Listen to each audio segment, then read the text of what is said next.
बिस्मिल्लाहिर्रहमानिर्रहीम। पाकिस्तान और पाकिस्तान से बाहर लाखों देखने और सुनने वालों को इब्राहिम का सलाम। वतन हज़रात, बहुत ही ज़्यादा इम्पोर्टेंट खबरें हैं और सबसे पहले बहुत ज़्यादा इम्पोर्टेंट चीज़ वो ये है कि आज 5 फरवरी है, योम यकजहती है कश्मीर। कश्मीरी कौम जो पिछले तकरीबन 70 साल से ज़्यादा अरसे में 70 साल से ज़्यादा अरसा हो गया है उनको जिद्दोजहद करते हुए, लेकिन बदकिस्मती से अफसोस के साथ ये कहना पड़ता है कि उनकी जिद्दोजहद जो है वो अभी तक जो है उनका समर उनको नहीं मिल सका। इसकी जो है वो कुछ वजूहात हैं, वो भी आपके सामने रखेंगे।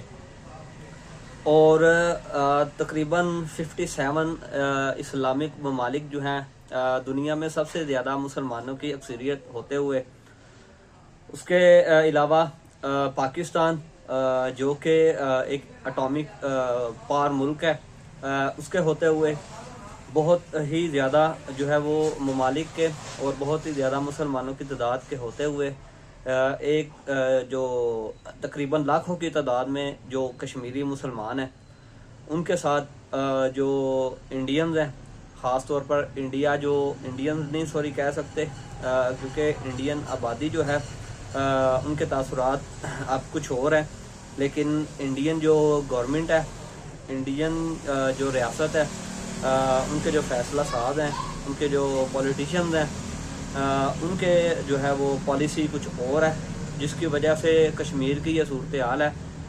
हालांकि इसमें जो सबसे बड़े जो कसूरवार हैं वो जो यूनाइटेड नेशन से जितने भी ममालिक जिन्होंने सिग्नेटरी जो है वो की हुई है, वो सारे ममालिक भी जिम्मेदार हैं कि जो यूनाइटेड नेशंस की रेजोल्यूशन थी कश्मीर को लेकर, उस पर अभी तक वो अमल दरामद नहीं करवा सके, जो कि कहती थी कि कश्मीर को जो है वो एक आज़ाद ममलिकत तस्वर किया जाए, कश्मीर को आज़ादी दी जाए। लेकिन बदकिस्मती से पाकिस्तान और उसके अलावा और भी इस्लामी ममालिक जो हैं वो इस पर अमल दरामद जो है उसको यकीनी नहीं बना सके।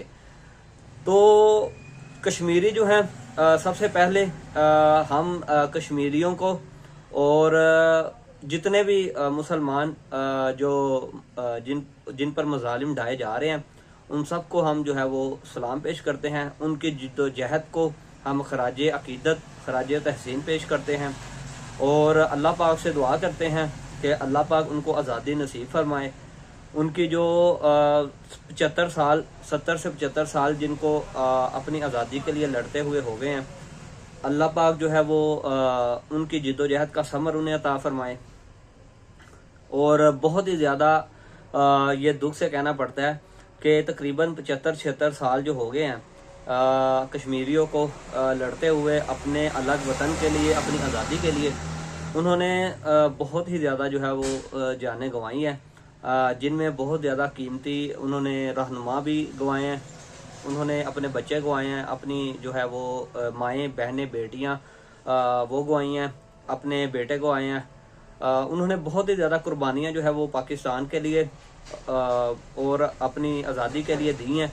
लेकिन बदकिस्मती से पाकिस्तान की जो पॉलिसी है, उस पॉलिसी को हम जो कश्मीर के साथ हमारा अहद था उसको हमने अब भुला दिया है। बल्कि कश्मीर को ये बदकिस्मती से अफसोस के साथ मैं ये कह रहा हूँ, लेकिन ये हकायक है, ये हकीकत है कि कश्मीर का हमने सौदा कर दिया है। कश्मीर की आज़ादी के लिए जो हमें करना चाहिए था वो हम नहीं कर सके, बदकिस्मती से ये कहना पड़ता है। बहरहाल देखते हैं, आगे चल के आपको बताते हैं कि इसमें इसके क्या मुहर्रकात हैं, कश्मीर का इसमें जो है वो कितना नुकसान हुआ है कश्मीरियों का, और इसमें पाकिस्तान का किरदार क्या रहा है, इसमें जो है यूनाइटेड नेशन उसका क्या किरदार रहा है, इसमें जो दूसरे इस्लामिक ममालिक हैं उनका क्या किरदार रहा है। तो आपके सामने जो है डिस्कस करते हैं। उससे पहले आपके सामने ये भी हम जो है थोड़ी सी डिटेल शेयर करना चाहेंगे कि कश्मीर जो है वो उसमें क्या क्या हुआ शुरू। अच्छा जी, बड़ी अहम मालूमात आपके साथ शेयर करनी है। ये तो काफ़ी ज़्यादा डिटेल्स है मेरे पास, लेकिन इस पर इंशाल्लाह आपको पूरा एक जो है व्लॉग करके इंशाल्लाह बताएंगे। तो अभी जो हकायक है, चंद हकायक जो बहुत अहम है आज के दिन की मुनासबत से, वो मैं आपके सामने जो है वो रखना चाहता हूँ। अच्छा जी, आपको बताएं कि कश्मीर जो है ना, ये एक ऐसी रियासत है जहाँ पाकिस्तानी जो उन्होंने ख्वाब देखा था कश्मीरियों ने, जब पाकिस्तान जो है वो आज़ाद हुआ, तो उनका ये ख्वाब था कि हम पाकिस्तान के साथ जो है,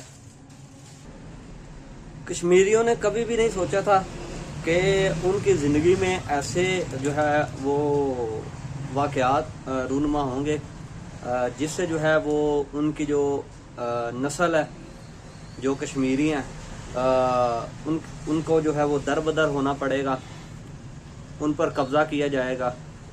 तो हर जो कौम होती है ना, वो इस ख्वाब के सहारे ज़िंदा होती है कि उनकी एक आज़ाद रियासत होगी, और उस आज़ाद रियासत में उनके जो बच्चे हैं और आने वाली नस्लें हैं, वो आज़ादी के साथ हर जो है वो काम अपनी मर्ज़ी के साथ कर सकेंगी। तो कश्मीरियों के साथ जो है वो बहुत ज़्यादा जुल्म ज़्यादती जो है वो उस वक़्त भी की गई, और इस वक्त भी जो है वो कश्मीरियों के साथ जुल्म ज़्यादती जारी है, जिससे कश्मीरी जो हैं, जो उनके बच्चे हैं, उनकी जो आने वाली नस्लें हैं, और जो अभी बच्चे, बड़े, बूढ़े, ख़वातीन, माएँ, बहनें, बेटियाँ, वो जब पैदा होते हैं तो आज़ादी का जज्बा लेकर वो पैदा होते हैं, और उनकी जो ज़िंदगी है वो आज़ादी की जद्दोजहद करते हुए गुजरी है, और आगे जो उनकी आने वाली नस्लें हैं वो भी इस जज्बे के साथ जो है वो दुनिया में पैदा हो रही हैं कि उन्होंने जब तक अपना एक अलग से मुल्क नहीं जो है वो हासिल करना, तब तक वो है जद्दोजहद जारी रखेंगे। कश्मीरियों ने एक चीज़ जो है वो पूरी दुनिया में जो है वो साबित कर दी, कश्मीरियों ने और फ़लस्तीनियों ने। इस वक्त चूँकि कश्मीर के बारे में बात कर रहा हूँ, तो इसलिए मैं कश्मीर की बात करता हूँ।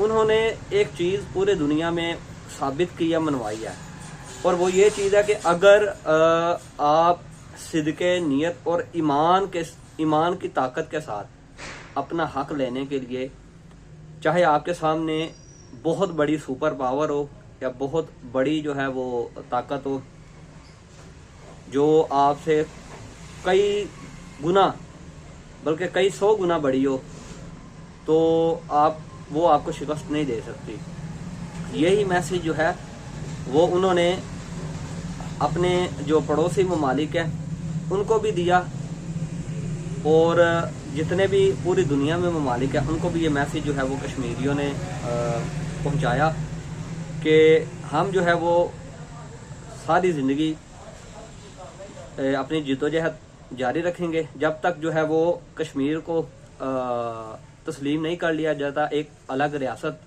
और कश्मीरियों को आज़ादी नहीं मिल जाती। बहुत ज़्यादा उन्होंने जद्दोजहद की है, लेकिन बदकिस्मती से ये जो यूनाइटेड नेशंस है, जिसमें मोर देन 150 जो है ममालिक हैं, मोर देन, उनकी अपनी करारदाद है कि कश्मीरियों को जो है वो अलग रियासत जो है वो उसका क़याम किया जाएगा, कश्मीरियों को आज़ादी जो है वो दी जाएगी। लेकिन बदकिस्मती से इंडिया जो है ख़ास तौर पे उसने जो वायोलेशन किया इस चीज़ की, वो सबकी जो है वो नज़रों के सामने है। लेकिन बदकिस्मती से कोई भी बड़े से बड़ा जो मुल्क है वो उन करारदादों पर अमल नहीं करा सका। जो हमारा पाकिस्तान है, हम एक एटमी ताकत है, अगर हमारे पास ऐसी लीडरशिप होती तो कश्मीर का मसला जो है वो हल अब तक हो चुका होता। हमारे टोटल जो मुसलमान ममालिक हैं उनकी जो तादाद है वो 57 है, इस्लामिक कंट्रीज़ पूरी दुनिया में, और 2 अरब से ज़्यादा मुसलमानों की आबादी है। और सबसे बड़ी जो मजहबी जो शख्सियतें हैं वो बड़ी ज़्यादा पूरी दुनिया में असर रसूख रखती हैं, लेकिन बदकिस्मती से किसी ने उनके ख़िलाफ़ जो है वो हकीकी तौर पर जद्दोजहद नहीं की। चंद बयानबाजियाँ जो है वो उन्होंने दी, इंक्लूडिंग पाकिस्तान ने कोई जो बेसिक स्ट्रगल है वो अब करना जो है वो छोड़ दिया। जहाँ तक जो है पाकिस्तान कोशिश कर सकता था उन्होंने की, लेकिन इससे ज़्यादा कर सकते थे। लेकिन बदकिस्मती से यहाँ पर जो है वो सियासी जो लीडरान है उनको इख्तियार नहीं होता फैसले करने का। अगर ये मैं आपको बताऊँ, अगर ये इख्तियार ये फैसला साज जितने भी हैं, अगर ये सारा इख्तियार पॉलिटिकल क़यादत के पास होता, लीडर्स के पास होता, तो शायद इसका कोई पॉलिटिकल जो है वो हल निकल आता। लेकिन बदकिस्मती से हमेशा इसका मिलिट्री सोल्यूशन निकालने की जो है वो कोशिश की गई, भारत की तरफ से भी पाकिस्तान की तरफ से भी, लेकिन इसका कोई फ़ायदा नहीं हुआ, नुकसान ही हुआ। और सबसे ज़्यादा नुकसान जो हुआ वो पाकिस्तान को हुआ, कश्मीर को हुआ। लेकिन जो दूसरे जितने भी ममालिक हैं, हालांकि अमेरिका सुपर पावर है, मैं दुनियावी सुपर पावर ज़ाहरी तौर पर कहता हूँ हमेशा, सुपर पावर तो मेरा अल्लाह है ना, ये दुनियावी जो ज़ाहरी सुपर पावर है वो अमेरिका है। लेकिन वो भी जो है वो कंप्रोमाइज़ का जो है वो शिकार रहा। देखिए हमें हक़ाइक़ को तस्लीम करना चाहिए। और हकीकत क्या है? हकीकत यह है कि इंडिया जो है ना एक बहुत बड़ी मार्केट है। 1.5 अरब जो है उनकी आबादी है, 100 करोड़ से बहुत ज़्यादा। तो जो इंडिया है ना वो बहुत बड़ी मार्केट है हर चीज़ के लिए, ठीक है। और जितने भी ममालिक हैं, चाहे वो इस्लामी ममालिक हैं, चाहे वो नॉन इस्लामिक ममालिक हैं, सेकुलर हैं या डेमोक्रेटिक कंट्रीज़ हैं या किंगडम हैं, जो भी है, उन सबको इंडिया में एक बहुत बड़ी मार्केट नज़र आती है। और वो सब ममालिक जो हैं वो अपने मुल्क का मुफाद जो है वो सबसे पहले देखते हैं। तो इसलिए ये जो जंग थी ना, इसको बुनियादी तौर पर लड़ा ही नहीं गया। ये मैं आउटसाइडर्स की बात कर रहा हूँ, कश्मीरियों ने तो लड़ा, आगे भी लड़ रहे हैं, लेकिन जो इस्लामिक ममालिक हैं और जो डेमोक्रेटिक कंट्रीज हैं, ह्यूमन राइट्स की जो बड़ी ज़्यादा जो है आवाज़ उठाते हैं, उन्होंने तो ये हकीकी बुनियादों पर ये केस लड़ा ही नहीं। क्योंकि इंडिया एक बहुत बड़ी मार्केट है। इंडिया की जो आपको बताएं, इस वक्त रिजर्व जो इंडिया के पास है ना, वो रिजर्व मोर देन 700 अरब डॉलर है। 700 अरब डॉलर से ज़्यादा जो है वो उनके पास रिजर्व है। और उनकी मार्केट बहुत बड़ी है। चाइना और इंडिया ये बहुत बड़ी मार्केट है। और पाकिस्तान जो है बदकिस्मती से हमारे पास जो है वो 14-15 अरब डॉलर, इससे भी कम जो है रिजर्व हैं, वो भी मांगे तांगे के हैं। तो आप हमें बताएं कि एक तरफ इतनी बड़ी इकोनॉमी हो और एक तरफ जो है हम मांग कर जो है वो गुजारा करते हैं, तो हम कैसे जो है वो इंडिया का मुकाबला कर सकते थे? ये जंग के ज़रिए ये इशू, इस मसले का हल निकलना ही नहीं था। और ना जंग के ज़रिए इस मसले का हल निकलता नज़र आ रहा है। इसका पॉलिटिकल जो है वो सॉल्यूशन होना चाहिए। और ये चीज़ें जो है वो समझनी चाहिए जो है वो हमारे पाकिस्तानी क़यादत को भी, इंडियन क़यादत को भी। देखिए इंडिया जो है वो तो अब बहुत आगे निकल गया है। अब इंडिया जो है जब से इन्होंने 370 जो है उसको ख़त्म किया ना, आर्टिकल 370, इसके बारे में मैं आपको बताऊं, जब से इसको ख़त्म किया ना तो इंडिया जो है अब उसने कश्मीर को जो है वो अपने अंदर जो है वो जम कर लिया है। कश्मीर की जो हकीकी हैसियत थी ना, अलग रियासत की हैसियत थी, वो इस आर्टिकल के बाद ख़त्म हो गई है। ये आर्टिकल बड़ा ज़्यादा अहम था। ये आर्टिकल जो है वो 7 नवंबर 1952 में जो है ना, इस आर्टिकल को जो है वो ऐड किया गया था ताकि कश्मीरी जो है वो अलग रियासत जो है वो बने। और इसके अलावा इस आर्टिकल में ये भी चीज़ थी मैंने ये आर्टिकल पढ़ा हुआ है, इसमें यह भी चीज़ थी कि जो इंडिया का जो टेरिटरी है ना, उसकी ऑनरशिप जो है अगर वो किसी ने परचेज करनी है तो वो कश्मीरी कर सकते हैं। इंडियंस जो है वो इसकी टेरिटरी को जो है वो ऑक्यूपाई नहीं कर सकते। इस तरह की और भी बड़ी ज़्यादा चीज़ें हैं। अच्छा जी, उसके बाद मैं आपको बताऊं कि इसके अलावा इसको ये भी मुकाम हासिल था इस आर्टिकल 370 के वजह से कि जो इंडियन कानून है ना, वो यहाँ पे अप्लाई नहीं हो सकता, ये जो मकबूजा कश्मीर है उस पे। और जो कश्मीरी हैं उनकी अलग जो है वो हैसियत होगी, वो अपनी मर्जी के तहत जो है वो वहाँ पर जो है वो रह सकते हैं, जायदाद खरीद सकते हैं, बेच सकते हैं, यानी कि एक अलग रियासत जो है उसका दर्जा हासिल था। तो 5 अगस्त 2019 को ये इंडिया ने इस जो है आर्टिकल को जो है वो ख़त्म किया, और जिससे कश्मीर की जो हैसियत थी ना आज़ाद रियासत के तौर पर, उसको इंडिया ने ख़त्म किया, जिसकी वजह से कश्मीरियों जो कश्मीरियों के हकूक़ है वो सलब किए गए, इंटरनेट बंद किया गया, बहुत ज़्यादा जो है जुल्म व ज़्यादती की गई, और इंटरनेशनल मीडिया तक को एक्सेस नहीं दिया गया। आप सोचें कि इंडिया की जो लॉबी है वो कितनी स्ट्रॉन्ग है। और मैं आपको बार बार कहता हूँ कि इंडियन जो फॉरेन मिनिस्ट्री है ना, उनकी जो खारजा पॉलिसी है बहुत ही ज़बरदस्त है, और उनकी खारजा पॉलिसी के तहत इंडिया जो चाहे वो कर रहा है और करता आ रहा है, लेकिन किसी की जरूरत नहीं है कि वो इंडिया को जो है वो कुछ कह सके। बयानबाजी की हद तक सब कहते होंगे, लेकिन हकीकी तौर पे इंडिया के खिलाफ आज तक कोई एक्शन नहीं हुआ। ये इंडिया की फॉरेन पॉलिसी या किसी भी मुल्क की फॉरेन पॉलिसी जो होती है ना, वो उस मुल्क के रीढ़ की हड्डी होती है। ये मईशत रीढ़ की हड्डी होती है, लेकिन उससे ऊपर जो चीज़ होती है ना वो फॉरेन पॉलिसी होती है। देखिए, मईशत का डायरेक्ट जो लिंक है ना वो खारजा पॉलिसी के साथ है। खारजा पॉलिसी आपकी अच्छी होगी तो आपकी इन्वेस्टमेंट भी आपके मुल्क में आएगी, आपके मुल्क का इमेज बढ़ेगा। और सिंपल सी चीज़ है, अगर आपके मुल्क में इन्वेस्टमेंट आएगी, आपके मुल्क का इमेज ऊपर जाएगा तो इन्वेस्टर आएगा, जब इन्वेस्टर आएगा तो आपकी मईशत अच्छी होगी, तो डॉलर्स आएंगे, बड़ा कुछ। वो खारजा पॉलिसी पे पूरे मुल्क की जो इकोनॉमी, जो सारा कुछ डिपेंड करता है ना, वो आपकी खारजा पॉलिसी पे करता है। आज हमारी खारजा पॉलिसी इतनी नालायक हो गई है, इतनी जो है वो नाअहल खारजा पॉलिसी है हमारी, कि हमें अब कोई भी मुल्क मुंह लगाने को तैयार नहीं है। 100 अरब डॉलर आर्मी चीफ साहब ने लाने थे, 1 अरब डॉलर भी नहीं आया, बल्कि हम उल्टा अपना नुकसान करते जा रहे हैं।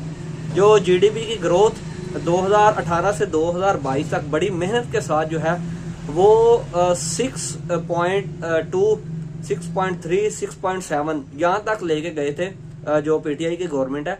अब जो है, ये मैं हकायक बयान कर रहा हूँ, मैं किसी की साइड नहीं ले रहा। और अब -0.92% जो है वो हमारी GDP ग्रोथ है। ये हमारे मुल्क का हाल है, बहुत बदकिस्मती है। तो ये सूरत हाल जो है वो इंडिया की है, और अब इंडिया जो है वो मुकम्मल कब्जा कर चुका है। 370 जो है उसके बाद ना पाकिस्तान ने मौसर आवाज़ उठाई, जबकि ये नाअहल गवर्नमेंट 47 फॉर्म 47 वाले आए हुए हैं, ना किसी इस्लामी ममालिक जो जितने भी हैं उन्होंने आवाज़ उठाई। बयानबाजी की हद तक सब ने जो है वो आवाज़ उठाई, लेकिन अमली तौर पर ना अमेरिका ने कुछ किया, ना बरतानिया ने कुछ किया, ना यूरोपीय यूनियन ने कुछ किया। एमनेस्टी इंटरनेशनल वो भी सोए रही, ह्यूमन राइट्स के जो इदारे हैं वो भी सोए रहे, सब सोए रहे। रिपोर्टें उनकी जो है वो आपको पूरे बड़े रजिस्टर मिलेंगे, रिपोर्टें पूरे इंटरनेट पे आपको मिलेंगी, लेकिन अमलन उन्होंने कोई इकदाम नहीं किया। और इंडिया धड़ल्ले के साथ जो है वो कहता है कि जो करना है आप कर लें, हमारा मुल्क है, हमारी ज़मीन है, हम जो चाहे करें। अब 370 ख़त्म करने के बाद, अब वो उन्होंने उसका स्टेटस ख़त्म करने के बाद, अब जो है वो उन्होंने कश्मीर में बसना शुरू कर दिया है इंडियंस ने। उन्होंने अपने जो है वो मेट्रो ट्रेन्स, अंडरग्राउंड जो है वो ट्रेन्स बनाना शुरू कर दी हैं। उसके अलावा और भी बहुत ज़्यादा मंसूबे जो है उन्होंने शुरू कर लिए हैं। जायदादें ख़रीदने लग गए हैं जो इंडियंस हैं। स्टेटस ख़त्म हो गया है अलग रियासत का। तो इस दफ़ा इलेक्शन में जो है उन्होंने हिस्सा भी लिया कश्मीरियों ने, तो उनको अब जो है आहिस्ता आहिस्ता एहसास होने लग गया है कि कोई भी जो है वो हमारा साथ नहीं दे रहा। तो ये लंबा व्लॉग हो जाएगा, तो इधर तक ही रखते हैं। इंशाल्लाह इस पर पूरा व्लॉग बनाएंगे। सिर्फ आपके सामने कुछ जो है वो मैं चीज़ें एक दो रखने जा रहा हूँ, वो आपने ध्यान से सुननी है। कश्मीर में जो है ना वो तकरीबन पिछले ये 30 साल का डाटा है, पिछले 30 साल का, मैं 70 साल पे नहीं जा रहा, ये पिछले 30 साल का डाटा मैं आपके सामने रख रहा हूँ। पिछले 30 सालों में अब तक जो कश्मीरी है ना, उनकी जो हलाकतें हुई हैं, जो जुल्म जबर किया गया, फस्तायत जो है वो की गई, उनमें उनकी जो तादाद है ना वो अब तक 30 सालों की वो है 22,224।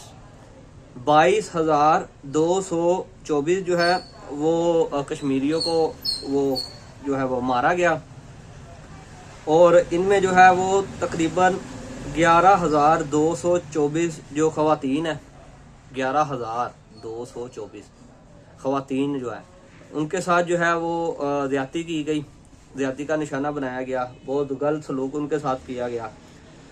882 जो है उनमें इज्तिमाई ज़्यादतियों के केस हैं। उसके अलावा जो है वो तकरीबन 666 ये 666 जो बच्चे हैं उनको मारा गया। उसके अलावा तकरीबन 8,000 से ज़्यादा जो नौजवान हैं उनको जो है मारा गया, उनको गायब कर दिया गया। और तकरीबन जो है वो 200 से ज़ायद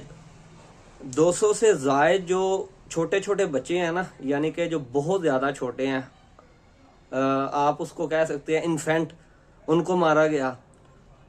और वहाँ पे एक चीज़ मामूल हो गई है कि वहाँ पे अब जो है वो अगर जो एहतजाज करता है ना, तो वहाँ पे ये चीज़ आम है कि उनको ये पैलेट गन्स मारते हैं, ये आंसू गैस शेल वगैरह, ये वहाँ पे जो है कुछ इसको समझा ही नहीं जाता। इतना ज़्यादा वो जुल्म जो है उन्होंने वहाँ पे किया है, और इन चीज़ों को वो कुछ नहीं समझते। और जो कश्मीरी जिद्दोजहद कर रहे हैं वो आंसू गैस शेल वगैरह से वो पीछे नहीं हटते, इतनी ज़्यादा उनकी ट्रेनिंग हो गई हुई है। तो बहुत ज़्यादा संगीन जो खिलाफ वर्जियाँ हैं वो की जा रही है ह्यूमन राइट्स की। तो बड़ी ज़्यादा बदकिस्मती है कि पूरी दुनिया सो रही है, मुसलमान सो रहे हैं। मैं आपको एक बात बताऊँ, जितनी ज़्यादा आबादी मुसलमानों की है ना, जब मुसलमान ये जाग गए ना, तो इंशाल्लाह पूरी दुनिया में जो है वो इस्लाम का एक इनकलाब इंशाल्लाह आ जाएगा। ये आप मेरी बात याद रखिएगा। व्लॉग काफ़ी लंबा हो गया, चीज़ें बताने वाली काफ़ी ज़्यादा थी। इंशाल्लाह नेक्स्ट व्लॉग में आपको बताऊंगा पाकिस्तान में अब क्या हो रहा है, पॉलिटिक्स के रिलेटेड, इकोनॉमी वगैरह सारा कुछ। आपने हमारे साथ रहना है, हमें अपनी दुआओं में याद रखिएगा। पाकिस्तान जिंदाबाद, खुदा हाफिज़।